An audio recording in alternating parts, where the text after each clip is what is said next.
Hello friends, मैं Amit welcome करता हूं आप सभी का मेरे YouTube channel Amit technical study 1.0 पे।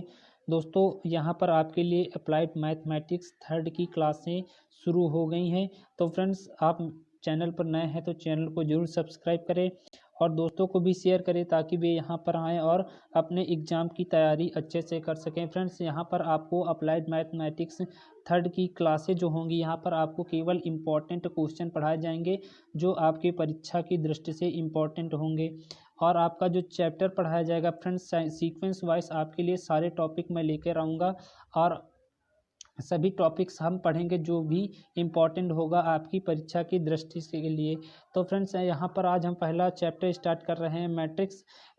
तो फ्रेंड्स को ज़रूर शेयर करें ताकि वे यहाँ आएँ और अपने एग्ज़ाम की तैयारी अच्छे प्रकार से शुरू करें। तो आइए फ्रेंड्स, हम वीडियो को स्टार्ट करते हैं।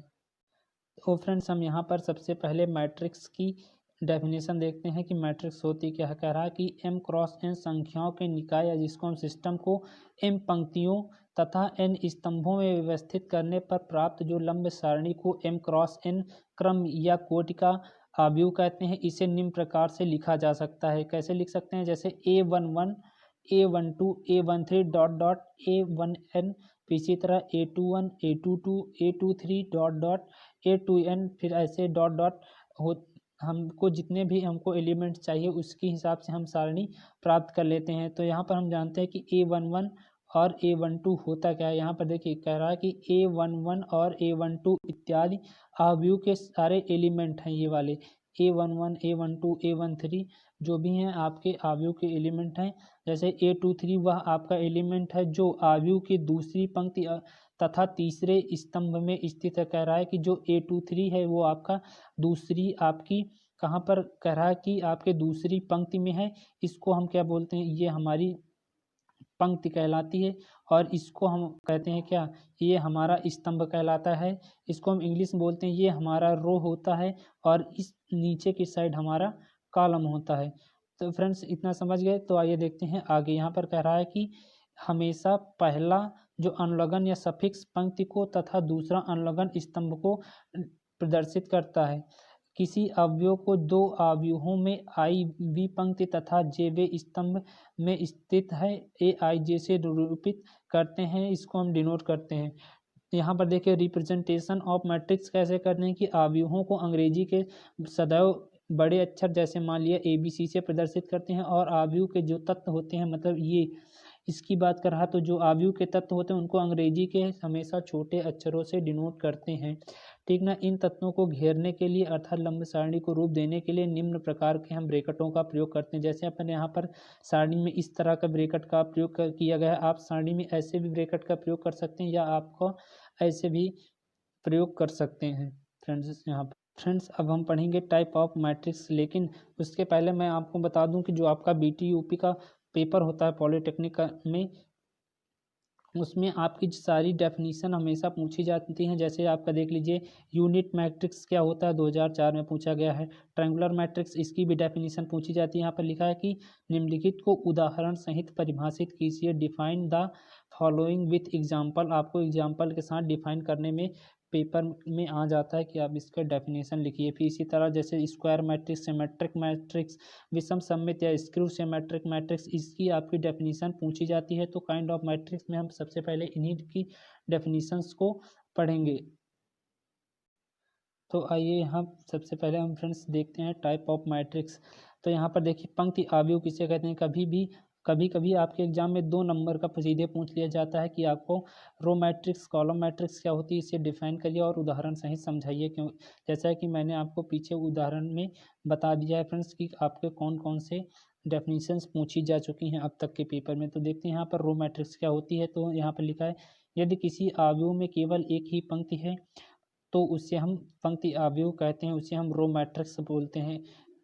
तो यहाँ पर 1x3 कोट की यहाँ पर पंक्ति है। अब देखिए, कॉलम मैट्रिक्स क्या होती है। यदि किसी अवयव में केवल एक ही स्तंभ है तो उसे हम स्तंभ अवयव या कॉलम मैट्रिक्स बोलते हैं। आपका उदाहरण यहाँ पर है, जैसे 3x1 की। अब कहें 3x1 का क्या मतलब, यहाँ पर आपके 3 आपके यहाँ पर क्या है, 3 आपका जो यहाँ पर है वो है आपका 3 कॉलम है यहाँ पर आपका, और एक आपका क्या है, स्तंभ है। तो यहाँ पर ये आपका 3x1 कोटि का स्तंभ आव्यूह है। अब यहाँ पर स्क्वायर मैट्रिक्स क्या होती है उसको जानते हैं। कह रहा है कि यदि किसी आव्यूह में पंक्तियों और स्तंभों की संख्या, रो कॉलम्स और रो की संख्या बराबर है तो उसे हम स्क्वायर मैट्रिक्स कहते हैं। आपके लिए उदाहरण है, यहाँ पर देखिए 2 4 5 7, यहाँ पर 2x2 की मैट्रिक्स है कोट की आपकी, क्योंकि यहाँ पर देखिए यहाँ पर 2 आपके लिए कॉलम है और 2 ही स्तंभ यहाँ पर हैं। इसी तरह यहाँ पर 3x3 कोट का वर्ग आव्यूह, यहाँ पर 3 कॉलम है आपके लिए, फर्स्ट सेकंड थर्ड और 3 ही स्तंभ हैं आपके।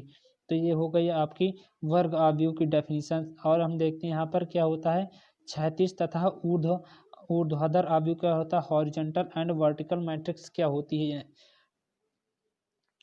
तो इसके डेफिनेशन होती है, यदि किसी आव्यूह में पंक्तियों की संख्या स्तंभों से कम है तो उसे हम क्षैतिज आव्यूह, और यदि पंक्तियों की संख्या स्तंभों से अधिक है तो उसे हम वर्टिकल या ऊर्ध्वाधर आव्यूह कहते हैं।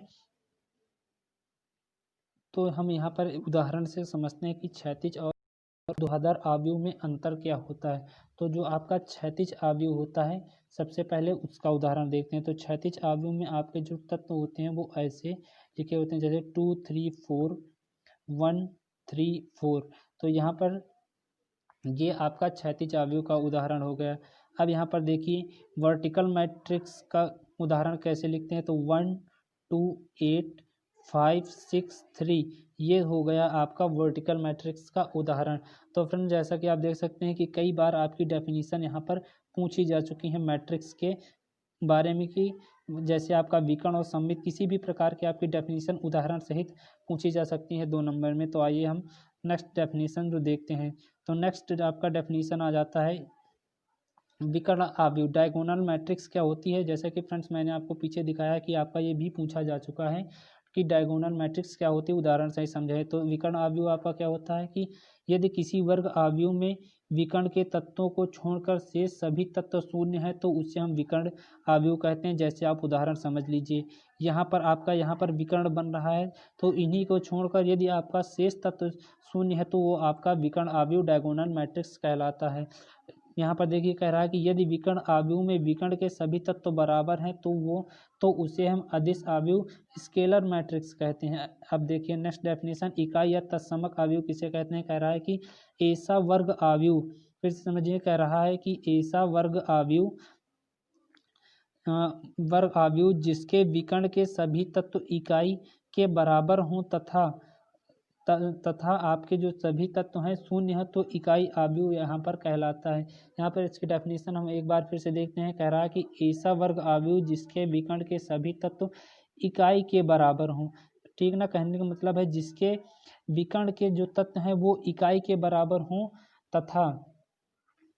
तथा सारे अवयव आपके क्या हो, शून्य हैं, तो उसे हम इकाई आव्यूह कहते हैं। इकाई आव्यूह को IN से डिफाइन किया जाता है या डिनोट किया जाता है, जहां N आपका क्या है, आव्यूह की कोटि को प्रदर्शित करता है। तो इकाई या तत्समक आव्यूह का जो आपका उदाहरण है ऐसे समझते हैं। यहाँ पर ऐसे, यहाँ पर कहने का मतलब आपका विकर्ण में 1 1 हो, बाकी सारे एलिमेंट आपके 0 हो, तो उसे हम इकाई आव्यूह या यूनिट मैट्रिक्स कहते हैं। तो ये था आपका इसका उदाहरण। अब देखिए 0 या इसको हम नल मैट्रिक्स क्या होती है उसके बारे में जानते हैं। कह रहा है कि ऐसा आव्यूह जिसका प्रत्येक तत्व या एलिमेंट शून्य है, शून्य या रिक्त आव्यूह कहलाता है। उसमें प्रत्येक एलिमेंट आपका शून्य है तो वो आपका शून्य या नल मैट्रिक्स कहलाता है।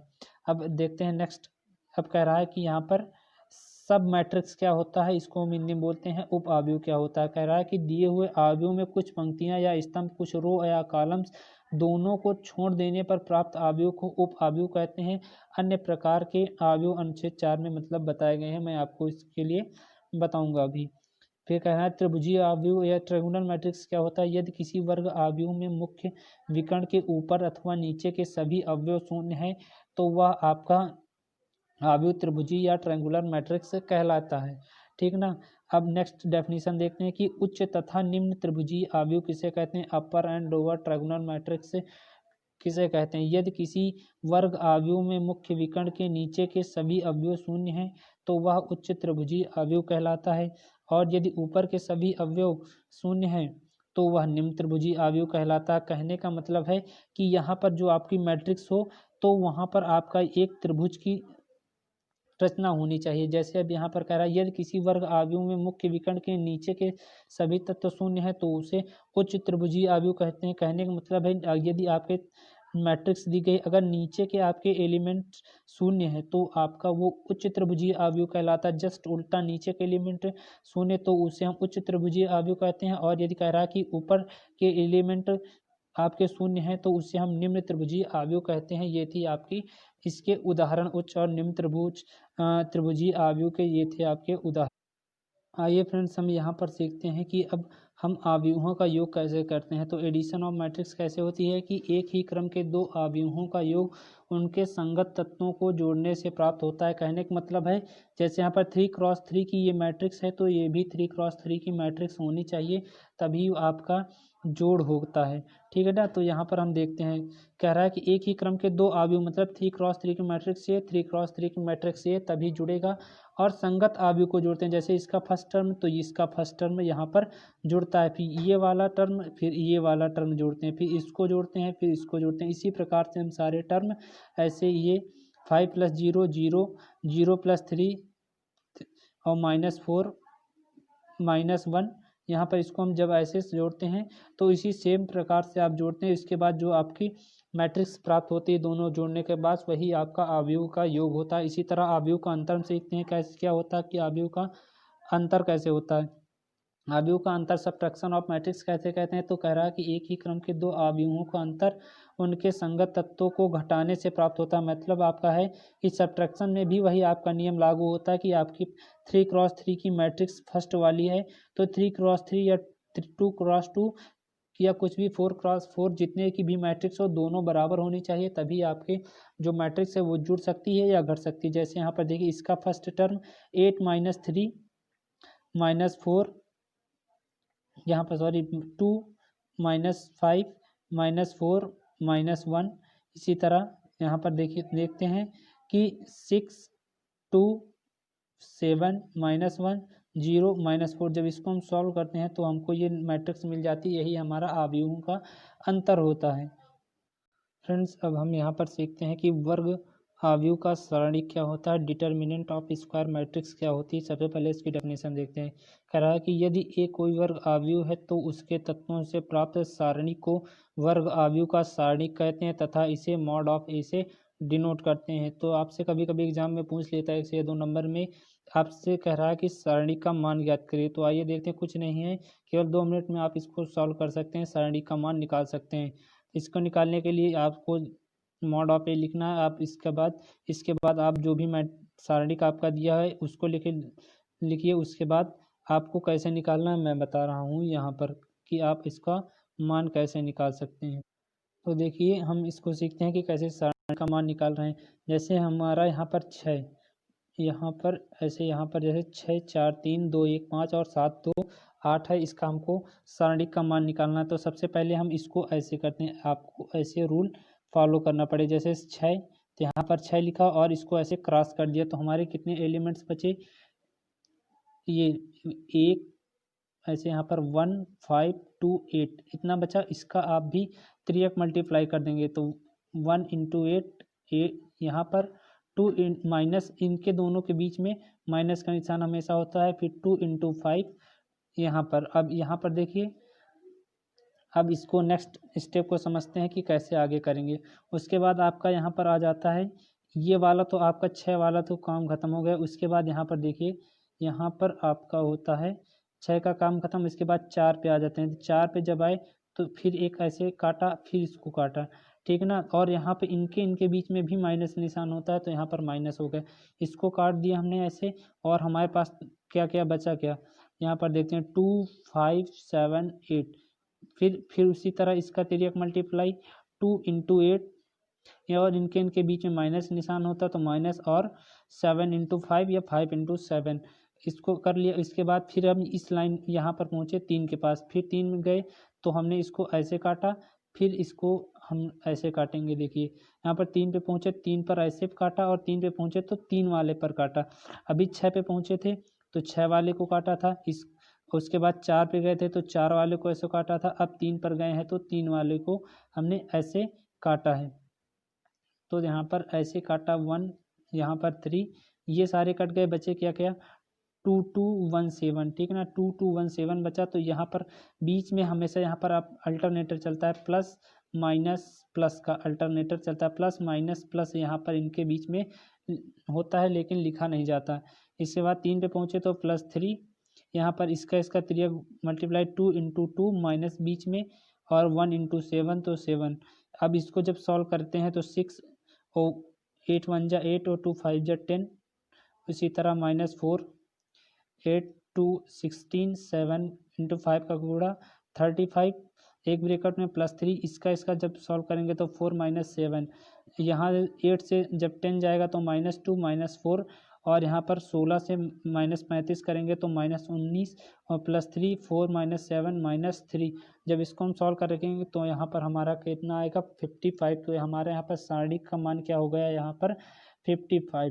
तो ये था आपका आंसर सारणिक का 55। अब देखते हैं दो अवयवों का गुणनफल कैसे करते हैं, मल्टीप्लिकेशन ऑफ टू मैट्रिक्स कैसे की जाती है। यहाँ पर हम केवल रूल देखेंगे, नेक्स्ट जब आपके लिए वीडियो लेके आऊँगा तो वहाँ पर इसका आपका क्वेश्चन कराया जाएगा। कह रहा है कि दो अवयवों का गुणनफल तभी संभव है जब अवयव ए के स्तंभों की संख्या अवयव बी के स्तंभों की संख्या के बराबर होती है, तभी हमारा गुणनफल संभव होता है, अन्यथा की स्थिति में हम दो मैट्रिक्स का गुणा नहीं कर सकते हैं। कह रहा है कि इस प्रकार यदि A बराबर AIJ M क्रॉस N की कोई मैट्रिक्स है और B बराबर BIJ N क्रॉस P की कोई मैट्रिक्स है तो गुणनफल जो होगा AB M क्रॉस P क्रम का अवयव होगा, जिसका IJ व J तत्व जो है अवयव A की IB पंक्ति तथा अवयव B की JB पंक्ति से गुणा करने पर प्राप्त होता है।